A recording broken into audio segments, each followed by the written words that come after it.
Hello student, GK भाई Devendra sir की class में आपका फिर से हार्दिक स्वागत है। अब तक हमने राजस्थान जीके में अभिलेख और कुछ सिक्कों के बारे में बात की थी। आज थोड़े से जो सिक्के बचे हुए हैं और ताम्रपत्र, उनकी हम बात कर लेते हैं। तो अपना जो राजस्थान में महत्वपूर्ण टॉपिक था, जिस टॉपिक से आरएस से लेकर हमें पटवार और कांस्टेबल तक बहुत सारे क्वेश्चन पूछे गए हैं, उसी टॉपिक को हम आगे बढ़ाते हैं। पुरातात्विक स्रोत की बात कर रहे थे और इस पुरातात्विक स्रोत में अपना टॉपिक चल रहा था सिक्कों पे, कॉइन, मुद्रा पे। तो जो सिक्के हैं, इन सिक्कों में हमने कुछ एक सिक्कों की बात की थी। थोड़ा सा और ज्यादा आगे बढ़ते हैं तो जयपुर रियासत के जो सिक्के थे, इंपॉर्टेंट क्वेश्चन था जो पूछा गया था, जाड़साई सिक्का। इसके अलावा हाली सिक्का भी यहां पर प्रचलन में होता है। पूर्व मध्यकाल में जो राजस्थान में प्रचलित सिक्के होते थे, उनको गधैया सिक्के कहलाते थे, कहा जाता था। एक तरह से गधे के मुंह की आकृति जो है उन पे अंकित होती थी। खासकर मेवाड़ और मारवाड़ के जो सिक्के हैं, वहां पे भी गधैया सिक्कों का प्रचलन था। झाड़ की टहनियों के कारण झाड़साई सिक्के कहलाते हैं। ये ज्यादा इंपॉर्टेंट बात हुई। जयपुर रियासत के बाद मेवाड़ के जो सिक्के हैं, उन मेवाड़ के सिक्कों में चित्तौड़ी सिक्का, भिलाड़ी सिक्का, त्रिशूलिया सिक्का, इसके साथ साथ हम देखते हैं कि मेवाड़ के सिक्कों में सबसे इंपॉर्टेंट स्वरूप सिंह एक शासक हुए हैं, उनके नाम से प्रचलित सिक्का। तो यूनिक एक शासक के नाम से अगर अपन देखते हैं तो मेवाड़ में सिक्का स्वरूप शाही, इसके अलावा डब्बू शाही सिक्का भी प्रचलित था। इसके अलावा गधैया सिक्का भी मेवाड़ में प्रचलित होता है। मेवाड़ के बाद में हम बात करें कि कोटा और झालावाड़ जो है, यहां पर जो प्रचलित सिक्के हैं वो मदन सिंह के नाम से प्रचलन में थे और मदन शाही सिक्के कहलाते थे। मदन शाही सिक्के जो है वो कोटा और झालावाड़ में मदन सिंह के नाम से प्रचलित थे। मारवाड़ के सिक्के, खासकर गधैया सिक्के तो थे ही थे, इसके साथ साथ मारवाड़ में शासक विजय सिंह हुए हैं, तो विजयशाही सिक्के, इसके साथ साथ गदशाही,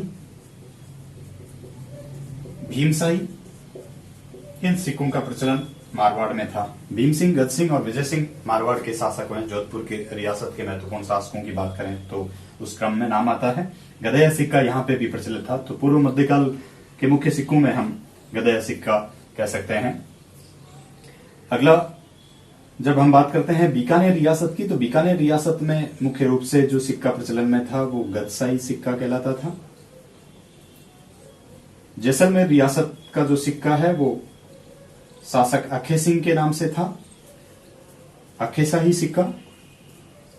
और अखेशाही के साथ साथ जैसलमेर में एक यूनिक नाम ये भी मिलता है, डोडिया सिक्का भी प्रचलन में था, जो इंपॉर्टेंट हो सकता है। इसके अलावा विभिन्न रियासतों में बहुत सारे सिक्के प्रचलन में थे और धौलपुर में हमने तमंचा शाही सिक्का जो है उसकी बात की थी। इसके अलावा छोटी छोटी रियासतों में, खासकर सलुम्बर, शाहपुरा की बात करें तो मेवाड़ रियासत का प्रभाव होता है, तो वहां पे वैसे सिक्के प्रचलन में थे। अब इसके अलावा हम सिक्कों में देखते हैं कि जब भी सुमेलित करना क्वेश्चन बनेगा, क्योंकि यूनिक क्वेश्चन तो बन चुके हैं, तो उन सिक्कों में अपना इंपॉर्टेंट क्वेश्चन ये हो सकता है कि रेड, जो प्राचीन भारत का टाटानगर कहलाता है, राजस्थान के टोंक में पड़ता है, यहां से रेड से जो सिक्के हैं वो पंचमार्क सिक्के मिले हैं और ये सिक्के सबसे पुराने सिक्के थे, 5वीं शताब्दी ईसा पूर्व के, जो आहत सिक्कों के नाम से भी जाने जाते थे। तो लगभग हमें 2000 सिक्के जो है वो पंचमार्क सिक्के रेड से मिले हैं। पंचमार्क सिक्कों की बात जब भी आती है ज्यादा सिक्कों के संदर्भ में, तो रेड हो सकता है सुमेलित करना। दूसरा देखें, हनुमानगढ़ में कालीबंगा सभ्यता के समान ही एक साइट है रंग महल, और रंग महल से हमें कुषाण शासकों के सिक्के मिले हैं। तो कुषाणों के संदर्भ में हमने बात की सिक्कों में कि भारत में सबसे शुद्ध सोने के सिक्के सबसे पहले कुषाणों ने चलाए थे। भारत में सबसे पहले सोने के सिक्के इंडो ग्रीक शासकों ने चलाए थे और सबसे ज्यादा सोने के सिक्के गुप्तों ने चलाए थे। कुषाणों के सिक्कों की जब भी बात आई तो रंग महल इंपॉर्टेंट है। और कुषाणों की उपाधि थी मुरुंड, तो यहाँ सिक्कों पर हमें ये शब्द अंकित मिलता है, मुरुंड जो शब्द है वो। इसके अलावा बेराट का क्वेश्चन पूछा हुआ है, विराटनगर, बेराट सभ्यता, और बेराट में हमें कुछ आहत सिक्के भी मिले हैं। और इसके अलावा हमें पंचमार्क सिक्कों के साथ साथ इंडो ग्रीक शासकों के सिक्के भी हम कह सकते हैं। तो लगभग 84 मुद्राएं तो आहत सिक्कों की हमें बेराट सभ्यता से मिली है। इसके अलावा जो इंपॉर्टेंट बात हो सकती है, तो कुल 28 मुद्राएं लगभग ऐसी मान्यता है कि इंडो ग्रीक शासकों की है। और इन 28 मुद्राओं में लगभग 16 मुद्राएं जो है वो इंडो ग्रीक शासक मिनेंडर की है। मिनेंडर की संदर्भ में हमने बात की कि जब बौद्ध धर्म में मिलिंद पनो ग्रंथ की बात कर रहे थे, तो वहां पे मिलिंद के पर्सन या फिर बौद्ध भिक्षु से जो वार्तालाप करने वाला यूनानी शासक था वो मिनेंडर था, जो बौद्ध धर्म में मिलिंद कहलाता है। ये बौद्ध धर्म स्वीकार करने वाला यूनानी शासक भी है एक तरह से। और मिनेंडर का ही भारत में सबसे पहले सोने का सिक्का एक तरह से प्रकाश में आया है इंडो ग्रीक शासकों में। तो इंडो ग्रीक सिक्कों की जब भी बात हो तो बेराट महत्वपूर्ण है। रेड की जब भी बात होगी तो पंचमार्क, आहत सिक्के। इसके अलावा देखते हैं कि बयाना जो है वो पूर्व मध्यकाल में नील के उत्पादन के लिए भी प्रसिद्ध था। और राजस्थान में गुप्त शासकों के सिक्के, गुप्तकालीन जो सिक्के हैं वो सबसे ज्यादा बयाना से मिले हैं। तो गुप्त शासकों के सिक्कों या बयाना मुद्रा भांड के संदर्भ में बात की जाए तो हमें यहां से गुप्तों के सिक्के मिले हैं। गुप्त राजवंश की जब बात करेंगे तब और ज्यादा डिटेल से देखेंगे कि कौन कौन से शासकों के सिक्के यहां से मिले हैं। भारत में सबसे ज्यादा सोने के सिक्के चलाने का श्रेय गुप्तों को जाता है। सबसे शुद्ध सोने के सिक्के कुषाणों ने चलाए थे और सबसे पहले सोने के सिक्के इंडो ग्रीक शासकों के मिलते हैं। तो ये जब भी सुमेलित करना हो व्यक्तिगत क्वेश्चन जो है इसके संदर्भ में भी जब भी हमें पूछा जाएगा इंपॉर्टेंट रहेगी चारों कंटेंट। आगे बढ़ते हैं और सिक्कों के अलावा हम बात कर लेते हैं थोड़ी सी ताम्रपत्र की। तो पुरातात्विक स्रोत में अभिलेखों का ही एक रूप होता है ताम्रपत्र, अति इंपॉर्टेंट। सिविल में हमें पीटी में कई बार क्वेश्चन मिल जाता है। भारत के भी बहुत सारे ताम्रपत्रों के संदर्भ में हमें फर्स्ट ग्रेड में पूछा गया है। सीधा सीधा शाब्दिक अर्थ पे चलते हैं। तांबे की पट्टिका पर उत्कीर्ण लेख जो है वो ताम्रपत्र कहलाता है। दूसरा, ताम्रपत्र के संदर्भ में हमेशा क्राइटेरिया जो है वो भूमि अनुदान के संदर्भ में रहा है। तो ताम्रपत्रों का मूल उद्देश्य, वैसे तो अन्य उद्देश्य भी हो सकता है, लेकिन मूल उद्देश्य था भूमि अनुदान। अर्थात शासक जो है जो भी भूमि अनुदान देते थे उस भूमि से संबंधित विवरण, आर्थिक सांस्कृतिक विवरण, भूमि का प्रकार, एक तरह से लेन देन का तरीका, वंश का नाम, ये सारा का सारा तांबे की पट्टिका पर उत्कीर्ण करवा के उस संबंधित भूमि में गाड़ दिया जाता था। तो तांबे की पट्टिका पर उत्कीर्ण लेख है वो ताम्रपत्र लेख भी कहलाता है। और एक तरह से हम ताम्रपत्र को भूमि अनुदान से जोड़ सकते हैं। ये अति इंपॉर्टेंट क्वेश्चन की दृष्टि से क्राइटेरिया हो गया। दूसरा, ताम्रपत्र हमें क्या जानकारी देता है? तो ताम्रपत्र जो है वो भूमि के लेन देन के संदर्भ में भी जानकारी देता है। भूमि के प्रकार, कौन से प्रकार की भूमि है, उपजाऊ है, बंजर भूमि है, इसके संदर्भ में ताम्रपत्र जो है वो आर्थिक व्यवस्था के बारे में, इसके अलावा सामाजिक और सांस्कृतिक जानकारी भी देने वाला महत्वपूर्ण अभिलेख हम ताम्रपत्र को मान सकते हैं। उस शासन राजवंश के बारे में, तत्कालीन सामाजिक आर्थिक स्थिति के बारे में जानकारी देने वाला महत्वपूर्ण स्रोत ताम्रपत्र लेख है। दूसरा, ये जो है एक तरह से हम अभिलेख का प्रकार ही कह सकते हैं। तो ये भी एक अभिलेख ही हुआ। फॉर एग्जाम्पल, नेट में जो क्वेश्चन पूछा गया था कि शिलालेख जो है किसी राजवंश या राजा की प्रशंसा में लिखा गया तो वो प्रशस्ति है, तो वो अभिलेख का ही एक प्रकार हुआ। ठीक वैसे ताम्रपत्र लेख है उसको हम अभिलेख के एक प्रकार में ही रख सकते हैं, जिसको मुख्य रूप से पुरातात्विक स्रोत भी कह दिया जाता है। दूसरा, सबसे इंपॉर्टेंट बात एक और कि सबसे पहले जो भूमि अनुदान देने की शुरुआत है वो दक्षिण भारत का एक राजवंश आता है जहां पे सामाजिक ढांचा मात्र शतात्मक था, सिंधु सभ्यता की भांति सातवाहन वंश। और सातवाहन वंश के शासक जो है वो अपने नाम के आगे माता का नाम जोड़ते थे, जैसे यज्ञश्री सातकर्णी, वशिष्ठी पुत्र पुलुमावी। तो सातवाहन वंश ने सबसे पहले भूमि अनुदान दिया था। भूमि अनुदान देने का उल्लेख सातवाहनों के संदर्भ में आता है और सबसे पहले भूमि अनुदान जो है वो ब्राह्मणों को दिया गया था। आगे आगे ब्राह्मण चलन थे, नदी नाले वर्जन थे, खतरे की जब भी बात आती है तो पीछे रहते हैं। तो ब्राह्मणों को सबसे पहले भूमि अनुदान, एक तरह से उनकी विद्वता के लिए कहा जा सकता है। जो कर मुक्त भूमि अनुदान होता था, वंशानुगत भी उसको कह दिया जाता है। ब्राह्मणों के बाद में बहुत सारा भूमि अनुदान हर्षवर्धन के समय बौद्ध भिक्षुओं को दिया गया।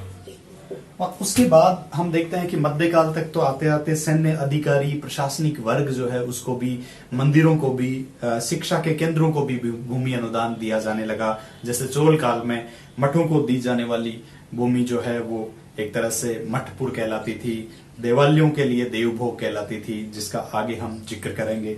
इसके अलावा सैन्य अधिकारियों के संदर्भ में हम देखते हैं सल्तनत काल में इक्ता कहलाता था, एक तरह से इल्तुतमिश द्वारा संस्थागत रूप जिसको दिया गया था। तो इक्ता जो है वो एक तरह से वेतन के बदले दिया जाने वाला भूमि अनुदान है। राजस्थान में भूमि अनुदान की बात करें तो भौम और ग्रास हम कह सकते हैं, भूमि और ग्रासी जागीरदारों के संदर्भ में। इसके अलावा वतन जागीर भी, जैसे मानसिंह के लिए आमेर वतन जागीर का काम कर रही थी अकबर के समय। मुस्लिम विद्वानों को दी जाने वाली जो करमुक्त भूमि होती थी उसको सयूरगल कहा जाता था। मध्यकाल में, मुगल काल में हम बात करते हैं। तो सबसे पहले भूमि अनुदान ब्राह्मणों को दिया गया और सातवाहन वंश द्वारा, सातवाहन शासकों द्वारा भूमि अनुदान दिया गया था। ताम्रपत्र के विभिन्न, एक तरह से राजस्थान में उल्लेख की बात करें तो उससे पहले अपन दो महत्वपूर्ण इंडिया के संदर्भ में देख लेते हैं। सबसे पहले मौर्य काल में चंद्रगुप्त मौर्य के दो ताम्रपत्र आते हैं, सोहगोरा और महास्थान, जो अपने फर्स्ट ग्रेड के भी क्वेश्चन हुए। इंडियन हिस्ट्री के संदर्भ में देखा जाए तो अपने को बहुत सारे जो जनरल एसएससी, सीजीएल और सिविल के जो क्वेश्चन है उनमें हमें बार बार पूछा जा सकता है। सोहगोरा यूपी का एक स्थान था और बांग्लादेश का एक स्थान होता है महास्थान।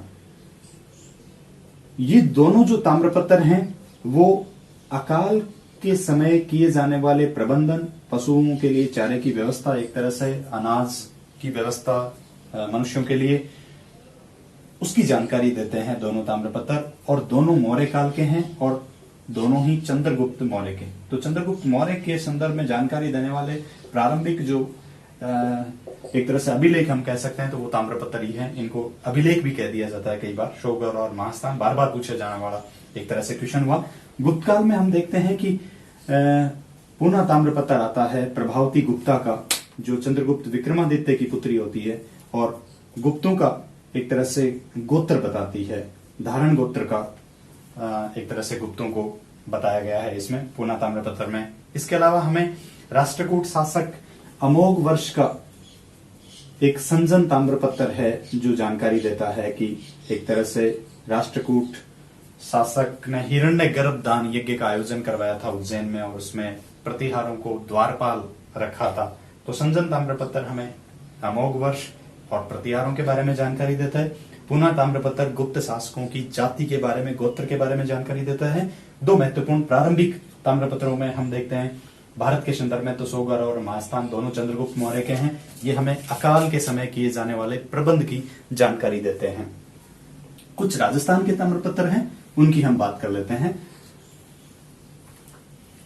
राजस्थान का एक ताम्रपत्र आता है आहड़ का ताम्रपत्र। और आहड़ जो है वो एक तरह से हम मेवाड़ के शासकों की प्रारंभिक राजधानी भी कह सकते हैं और ये लगभग 1206 ईस्वी का है। मेवाड़ में अवस्थित आहड़ राजधानी भी थी, आहड़ सभ्यता भी है, एक तरह से सभ्यताओं में हम बात करेंगे। तो आहड़ का जो ताम्रपत्र है वो मेवाड़ में अवस्थित 1206 ईस्वी का है और ये जो ताम्रपत्र है वो हमें गुजरात के सोलंकी शासकों के बारे में जानकारी देता है। तो गुजरात के सोलंकी शासकों में मूलराज से लेकर भीम द्वितीय तक के चालुक्य, गुजरात की जो शाखा है राजपूतों की, उसको चालुक्य भी कहा जाता है और उसका एक अन्य नाम सोलंकी भी आता है। तो सोलंकी शासकों की उपलब्धियों के बारे में जानकारी देने वाला मुख्य स्रोत है। भीम द्वितीय से एक तरह से मूलराज से लेकर भीम द्वितीय तक के बारे में हमें जानकारी मिलती है। और चालुक्य शासकों का वर्चस्व था आहड़ पर, उस समय मेवाड़ पर। आगे बढ़ते हैं और अगला एक ताम्रपत्र जो है वो हमें मिलता है खेरोदा का ताम्रपत्र।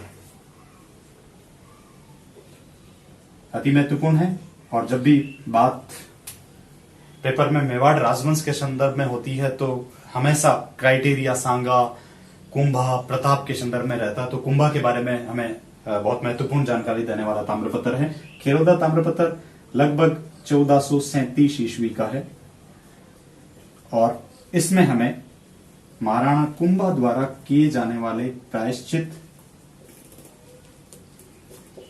इसके साथ साथ विभिन्न व्यापारिक मार्गों और तत्कालीन राजनीतिक सामाजिक स्थिति के बारे में जानकारी देता है। अति महत्वपूर्ण रहेगा कुंभा के प्रायश्चित के बारे में जानकारी देने वाला महत्वपूर्ण ताम्रपत्र है खेरोदा ताम्रपत्र मेवाड़ का। अगला एक ताम्रपत्र हम देख लेते हैं चीकली का ताम्रपत्र। और चीकली जो ताम्रपत्र है ये भी एक तरह से मेवाड़ के संदर्भ में ही, खासकर किसानों के लागबाग के संदर्भ में जानकारी देने वाला 1483 ईस्वी का है। एक तरह से हम बात करते हैं 1983 की, तो भारत ने वर्ल्ड कप जीता था कपिल देव के नेतृत्व में और वेस्ट इंडीज जो 2 बार जीत गया था वहां पे चीख पुकार मच गई थी जब वो हारते हैं। तीसरी बार उनको एक तरह से वर्ल्ड कप जीतने का सपना चकनाचूर हो जाता है। तो यहाँ पे चीकली ताम्रपत्र भी 1483 की चीख पुकार है किसानों के संदर्भ में और विभिन्न जो लागबाग है उनका विवरण हमें मिलता है। बिजोलिया किसान आंदोलन की जब बात करेंगे तब हम देखते हैं कि बहुत सारी लागबाग के कारण भी किसानों ने मूवमेंट किया था और बहुत सारे किसान आंदोलनों का कारण था एक तरह से लागबाग। 84 प्रकार की लागबाग मेवाड़ में प्रचलित थी। तो विभिन्न लागबागों के बारे में जानकारी देने वाला ताम्रपत्र है चीकली ताम्रपत्र 1483 ईस्वी का। इसके अलावा एक अन्य ताम्रपत्र आता है पुर का ताम्रपत्र मेवाड़ में ही। और पुर के ताम्रपत्र की बात करें तो ये लगभग 1535 ईस्वी का है और अति महत्वपूर्ण भी है। 1535 ईस्वी में हाड़ी रानी कर्मावती द्वारा गुजरात के बहादुर शाह के विरुद्ध एक तरह से हुमायूं से सुरक्षा मांगी जाती है, सहायता मांगी जाती है। हुमायूं समय पे पहुंचता नहीं है तो चित्तौड़ पे एक तरह से हमला कर दिया जाता है बहादुर शाह द्वारा। कर्मावती द्वारा जोहर किया जाता है। ये चित्तौड़ का एक प्रसिद्ध शाखा भी था। तो कर्मावती द्वारा जोहर में प्रवेश करने से पहले दिए जाने वाले भूमि अनुदान का उल्लेख हमें पुर का ताम्रपत्र 1535 ईस्वी का देता है। तो कर्मावती, रानी कर्मावती या कर्मेती भी कह देते हैं, उसके द्वारा जोहर में प्रवेश से पहले किए जाने वाले भूमि अनुदान की जानकारी हमें इस ताम्रपत्र से मिलती है। तो हमने पुरातात्विक स्रोत में कुछ सिक्कों की, कुछ अभिलेखों की, ताम्रपत्रों की, इनकी मुख्य रूप से बात की है। और आगे के एक तरह से वीडियो में अभी ये बहुत महत्वपूर्ण टॉपिक भी है, उसी में हम साहित्य भी पढ़ेंगे, रासो साहित्य, ख्यात साहित्य भी पढ़ेंगे। इसके अलावा जितने भी अभिलेख, संग्रहालय वगैरह बार बार क्वेश्चन आते हैं और जो हम टॉपिक पढ़ते जाएंगे, अलग अलग वंश विशेष के बारे में जानकारी देंगे, तब भी हम इन सभी चीजों का जिक्र करते जाएंगे। जैसा भी संदर्भ हमें पुस्तक, अभिलेख या ताम्रपत्र के संदर्भ में, सिक्के के संदर्भ में मिलेगा। तो हमारे वीडियो को ज्यादा से ज्यादा शेयर करें और चैनल को सब्सक्राइब करना न भूलें। धन्यवाद।